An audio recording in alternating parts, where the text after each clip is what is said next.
a pergunta é se o concílio mudou alguma coisa na maneira de teologizar.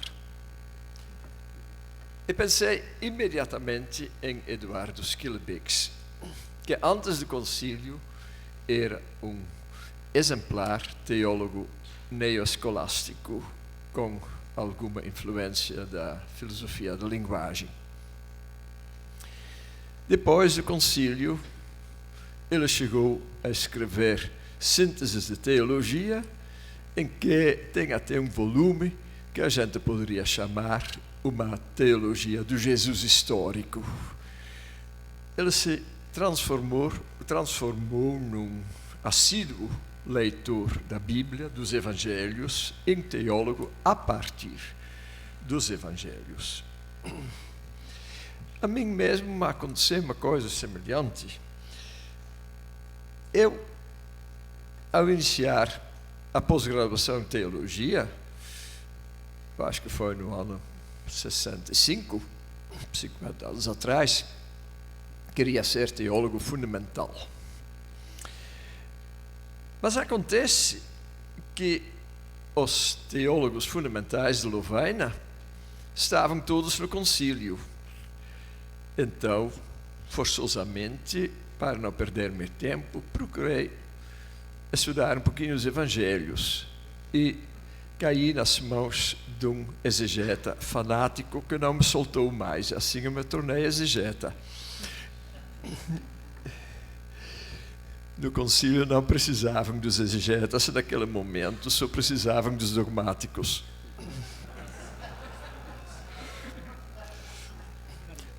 Para perceber a mudança que o Concílio Vaticano II trouxe ao teologizar, convém lembrar como a teologia católica predominantemente lidava com a Bíblia antes do concílio. Até o fim da Idade Média, a Bíblia era lida como a narrativa realista do cosmos, da humanidade, do povo de Israel, de Jesus e de sua igreja, sem questionamento crítico radical. Mas na primeira modernidade, renascença, reforma, as coisas mudaram. A crítica textual mostrava que o texto comumente usado, a Vulgata de São Jerônimo, não era totalmente segura. A crítica histórica mostrava que certos fatos e palavras encontrados no texto não correspondiam à realidade histórica ou contradiziam a nascente ciência da natureza. A crítica literária questionava a autoria e a coerência dos textos, etc. Então, resumindo, a Igreja Católica se pôs em defesa. Veio a encíclica Providentissimus Deus de Leão XIII, que tem uma intenção claramente apologética, mas, ao mesmo tempo, incentiva com bastante abertura a pesquisa histórica e filológica, para combater os adversários com suas próprias armas. Por ocasião do cinquentenário da Providentissimus Deus de Leão XIII, Pio XII, em 1943, escreveu a Divino Afflante Spiritu. E aí ele volta a incentivar um estudo bíblico mais desimpedido. Na introdução, claro, retoma o viés apologético de Leão XIII, que ele está celebrando. Mas, a seguir, recomenda o conhecimento das línguas originais, a crítica textual, sem tocar na autenticidade pastoral da Vulgata, a primazia do sentido literal e prudência com o sentido espiritual, que é muitas vezes fantasioso. Quanto à contemporaneidade, rechaça o conservadorismo dos que acham que não há mais nada a pesquisar. e recomenda os métodos modernos, o estudo dos gêneros literários para perceber a expressão humana da palavra de Deus em sua condescendência. Essa liberação da exegese será fundamental para o Concílio Vaticano II, especialmente, naturalmente, para Verbum Dei. Entretanto, não se devem esquecer outros fatores que colaboraram para que a Bíblia fosse libertada do gesso. Aos movimentos bíblico, litúrgico, patrístico, que, embora de índole restauradora, promoviam, de fato, os estudos históricos. Em busca do cristianismo original, detectaram quanto entulho encobria a pureza fascinante dos primeiros séculos cristãos. Como a reforma protestante, alguns séculos antes, provocaram uma volta às origens para renovar a Igreja. Não é por acaso que da assim chamada Nouvelle Théologie surgiu a coleção chamada Sources Chrétiennes. Voltar às fontes era o grande apelo que ressoava nos anos anteriores ao Concílio Vaticano II, e um ato emblemático foi a restauração da Vigília Pascal por Pio XII em 1955. Naqueles anos, ser tradicional, sem ser conservador, não era voltar ao Concílio de Trento, à cristandade medieval, como fazem alguns movimentos hoje, mas voltar à Igreja dos primórdios, testemunha insubstituível do Espírito que Paulo advertiu não fosse apagado. Isto era o movimento para trás, nas vésperas do Concílio Vaticano II. Mas havia também um movimento para frente. Além desses movimentos de renovação pela volta às origens, havia um movimento para frente, a abertura para os mundos que a cristandade enxergava afastarem-se. A cristandade começou a ver que alguns mundos lhe estavam escapando. O mundo dos intelectuais e artistas, por um lado, e o mundo dos operários e proletários, por outro lado.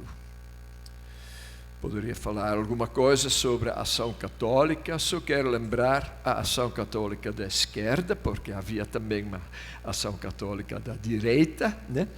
A ação católica da esquerda, com a Joseph Cardin, Ver, Julgar, Agir, Jacques Juc, o segundo Helder Câmara, não o primeiro. Exatamente esta ala esquerda da ação católica influenciou a Gaudium et Spes e o novo modo de ler a Bíblia no contexto da sociedade atual e na óptica dos oprimidos. Além disto, houve uma influência surpreendente. O esforço missionário ad extra, né? Ad gentes, levar o Evangelho aos índios e aos outros pagãos, né?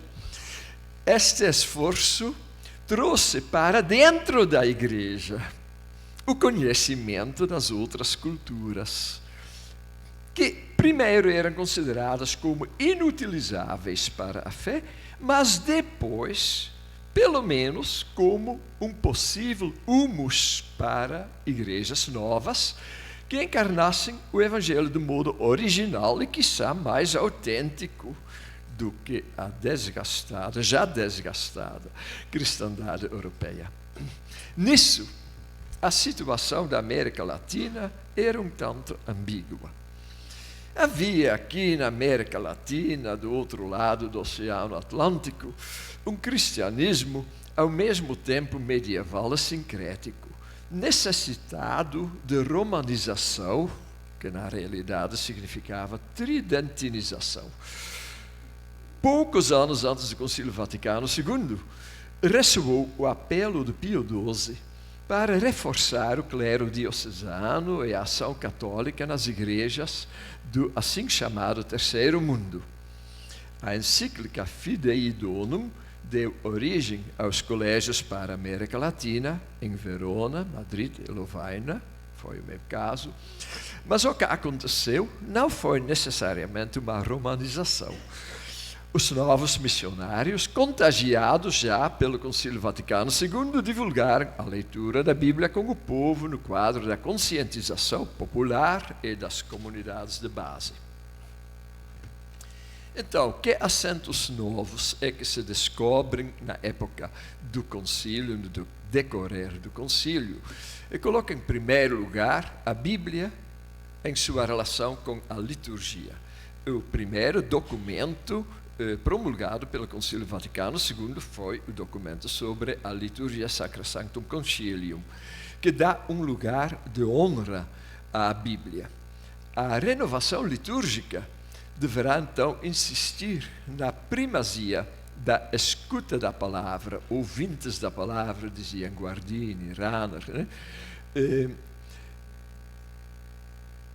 E ela fala, a Constituição, no número 51, de preparar mais ricamente a mesa da palavra, o que vai se realizar depois na reforma litúrgica pós-conciliar, que vai multiplicar praticamente por 10 o número de perícopes bíblicas lidas na liturgia dominical durante os 3 anos. Então, ora, acrescenta-se a isso que com isso também foram revalorizados os evangelhos sinópticos, que em sua totalidade, assim como também o Evangelho de João, passam na liturgia dominical. A narratividade sinóptica como base da meditação litúrgica. A segunda Constituição promulgada foi a Lumen Gentium sobre a Igreja. Nela, o uso da Bíblia se afasta da teologia tradicional, acostumada a usar a Bíblia para argumentação, ao lado das fontes da razão e da tradição, e o sensus fidelium.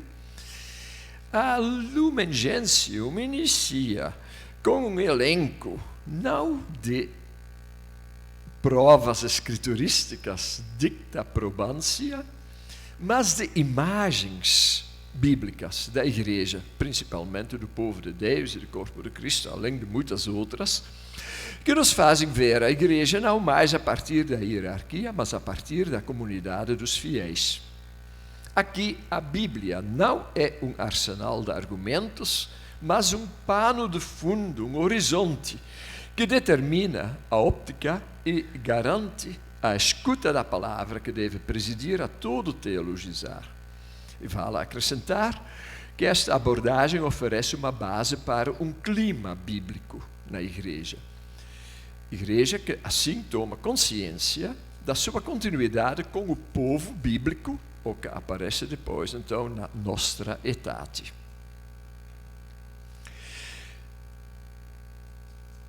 Gaudium Spes.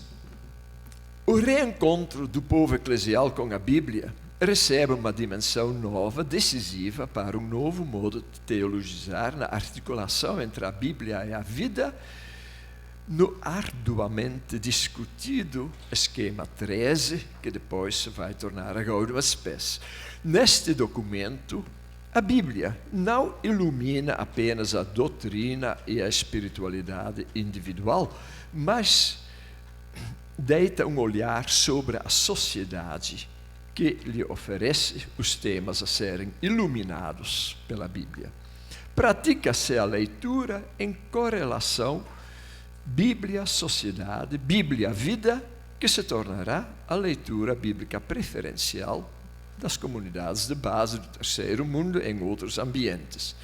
Deste modo, a Bíblia foi restituída ao povo de Deus como memória sua e sonho seu. A casa da Bíblia tornou-se novamente a casa do povo de Deus, como descreve Carlos Mesters na parábola introdutória de seu livro Por Trás das Palavras. a Bíblia foi restituída ao povo de Deus que aprende a reconhecer sua própria vida naquilo que, conforme Salmo 78, os nossos pais contaram. E assim chegamos, então, já pelo fim do concílio, a Optatum Totius, o decreto sobre a formação sacerdotal, promulgado no fim do concílio, citando a Providentíssimos Deus de Leão XIII para dizer que o estudo da Sagrada Escritura deve ser como que a alma de toda a teologia, como Érico explicou. A mesma expressão voltará então na Dei Verbum 24. O próprio sentido da palavra metafórica alma significa respiração. A Bíblia é a respiração vital da teologia. Isso é muito diferente da tradicional abordagem da Bíblia em função da teologia dogmática, moral ou jurídico-pastoral. O próprio Papa Leão XIII, quando um século antes ele usou a fórmula, relacionou esta expressão com a teologia patrística. E penso que é um pouquinho nesse sentido que o Vaticano II entendeu também. Uma teologia que inale e respire a Bíblia.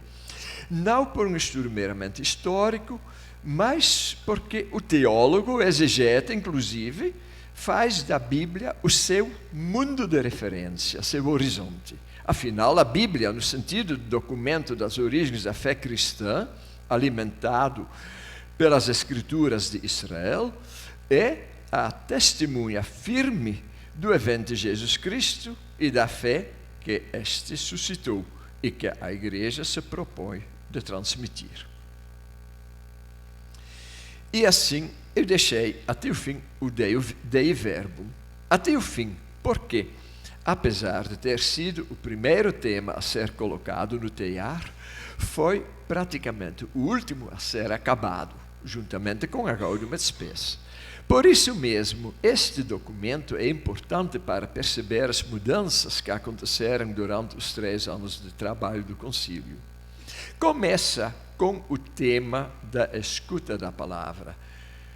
Dei verbum religiose audiens. Esta atenção religiosa à palavra de Deus. E logo passa, então, para o tema do anúncio, ut salutis preconium mundus universus audiendo credat, credendo speret, esperando amet. Preciso traduzir? Não, né? Segundo as palavras de Agostinho. Então, que pelo ouvido creia, pela fé espere e pela esperança seja conduzida a amar. A Dei Verbum, de fato, não trata só da Bíblia, é um tratado de revelazione. E neste quadro, ela fala da Bíblia superando a dicotomia das duas fontes da revelação, segundo a teologia pós-tridentina, escritura e tradição. Não, a Dei Verbum fala do único manancial divino. Inclusive, evita o termo fontes, embora a tradução portuguesa, também aquela do Vaticano, usa a palavra fontes. Mas em latim não se usa a palavra fontes, se fala de um escaturigo, o único manancial divino de que provém ambas a Escritura e a tradição. Na realidade, a Bíblia faz parte da tradição como sua referência escrita, que, por isso mesmo, se torna pedra de toque para a própria tradição viva, sob a vigilância do magistério, quanto à interpretação. Quanto à interpretação, a Dei Verbum retoma muitíssima coisa da Divina Afflante Spiritu de Pio XII, principalmente quanto aos gêneros literários, que é uma maneira de reconhecer a volubilidade da linguagem bíblica, e quanto à interpretação no espírito em que o texto foi escrito, portanto, conhecimento histórico do surgimento da Bíblia. Para nosso tema, importa de modo especial o capítulo 6, que fala do lugar da Bíblia na vida da Escritura, na vida da igreja. Toda a pregação deve ser animada pela Escritura, e para isso se incentiva a produção dos instrumentos adequados, isso para todos. A Bíblia deve ser como a alma da teologia, diz o número 24, e deve ser lida e ouvida por todos, tanto clérigos como leigos, e mulheres também. Porquanto ignorar a Escritura é ignorar Cristo, São Jerônimo. Então, a Bíblia e o afazer teológico. Restabelecido o contato entre o povo eclesial e sua memória fundante, consignada literariamente na Bíblia, viva na tradição, todo o afazer teológico se vê profundamente atingido, redescobre o seu caráter comunitário, narrativo e hermenêutico. Emblemático é a redescoberta do Deus bíblico como aquele, não como aquele que é, o famoso eu sou o que sou, que a Septuaginta traduziu como on, mas a exegese baseada na linguística semântica, na semântica hebraica, nos ensina que isso significa aquele que está aí e age. Em vez de cristalizar a revelação em conceitos, para, a partir destes, ensinar doutrina e moral, procura-se ler e interpretar a narrativa do Deus que age, para espelhar nisso o nosso próprio agir. A catequese não pode mais ser uma mini-suma teológica. Isto torna mais consciente o caráter hermenêutico de todo o afazer teológico. O que se pode fazer com a Bíblia, se pode fazer também com o dogma, né? O caráter hermenêutico de todo o afazer teológico, como contínua releitura e reinterpretação da narrativa da automanifestação de Deus, cuja referência definitiva na leitura cristã se encontra em Jesus de Nazaré. Então, a história dos efeitos, a Wirkungsgeschichte. A história dos efeitos não é meramente uma crônica dos fatos que se sucederem ao evento, mas é a leitura do desdobramento de seu potencial.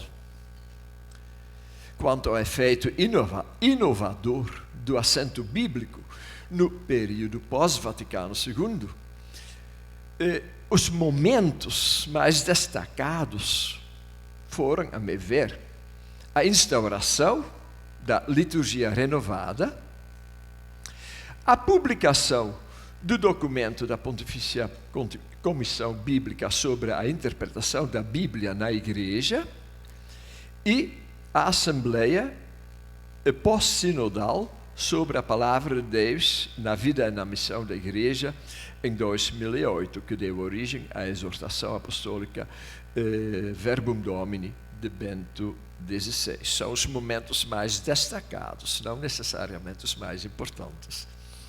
Mas para retomar estes momentos, a liturgia renovada, de fato, obrigou o mundo dos exegetas a um imenso trabalho de explicação dos decuplicados trechos bíblicos que são levados ao ouvido dos fiéis na liturgia dominical. Tornou-se necessário, por exemplo, no quarto domingo pós-pascal, falar não somente do bom pastor, mas dizer que no ano A, o tema é a porta das ovelhas. No ano B, que o pastor é aquele que dá sua vida pelas ovelhas. E no ano C, que o Pai e eu somos um, como diz Jesus, um tema altamente teológico. A contínua presença do Antigo Testamento também na liturgia dominical ajuda o povo a perceber o enraizamento histórico da sua fé cristã e do próprio Jesus. E assim também a historicidade da sua própria praxis cristã. O novo ciclo dominical facilitou por demais o trabalho bíblico nas comunidades de base. Muitas vezes bastava, nos círculos bíblicos, retomar os temas da liturgia dominical para fazer esse trabalho da reapropriação da Bíblia pelo povo das comunidades. Segundo momento, o documento da Comissão Bíblica de 1993, 100 anos depois da Providentíssimos Deus de Leão XIII, este documento, a interpretação da Bíblia na Igreja, saúda o pleno reconhecimento dos métodos críticos modernos, bem como das diversas leituras ou abordagens, perspectivas, pelas quais a Bíblia é posta em diálogo hermenêutico com as perspectivas da humanidade de hoje, leitura feminista, todas essas coisas mais. A única abordagem que é radicalmente rechaçada é a abordagem fundamentalista. O terceiro ponto importante era, então, o Sínodo de 2008, importante porque ele aprovou plenamente, embora numa dinâmica pouco participativa, mas pelo menos afirmou plenamente esses momentos anteriores na Verbum Domini, inclusive estendendo, vamos dizer, esta leitura correlacional da Bíblia com a realidade pela propaganda que foi feita pela Lectio Divina. Ora, a respeito da Lectio Divina, eu quero observar que a Lectio Divina é outra coisa que uma meditação individual longe do mundo.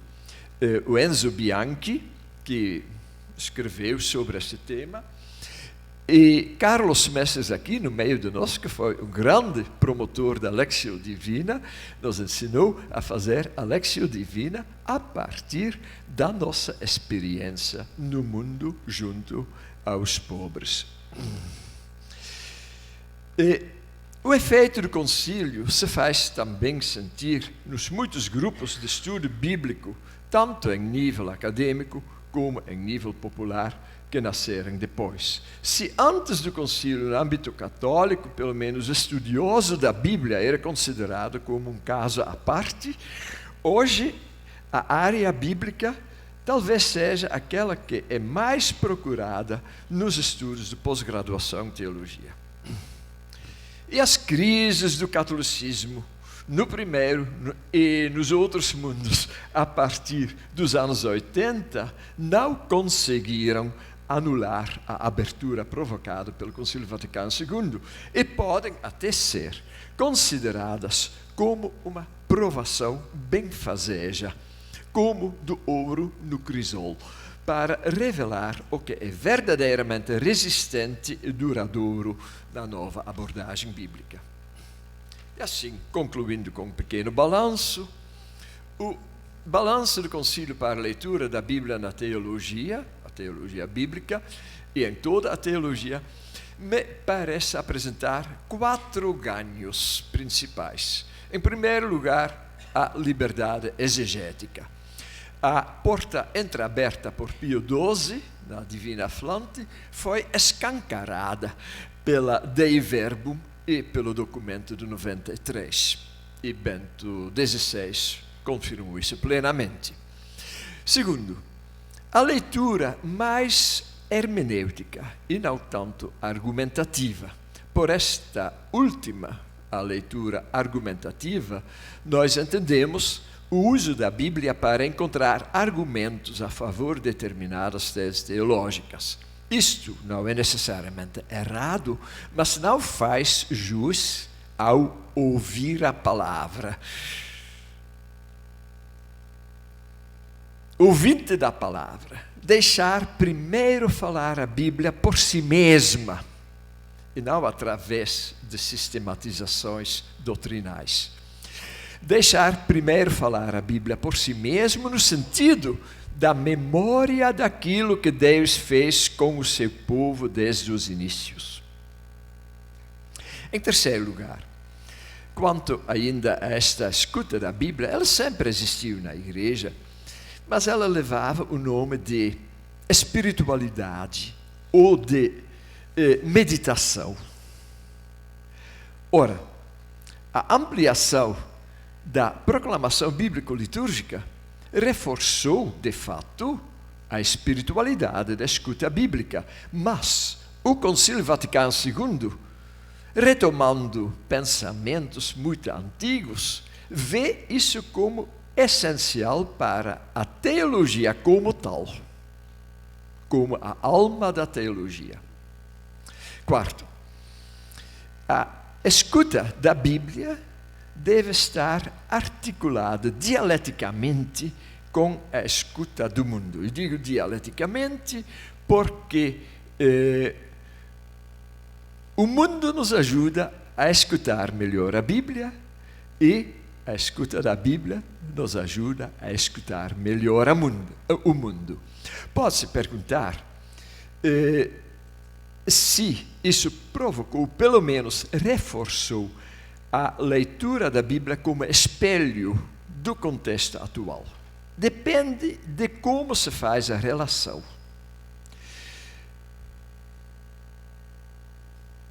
Se apenas se parte dos problemas e conflitos atuais e busca, então, nos textos bíblicos alguma analogia, corre-se o risco de cair no tradicional método dos argumentos bíblicos.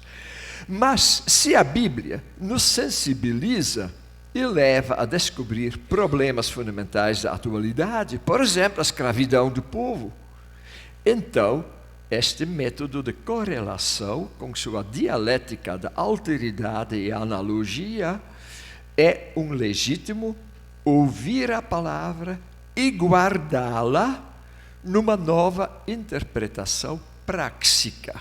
Não apenas prática, mas práxica. Uma praxis que seja uma interpretação da palavra.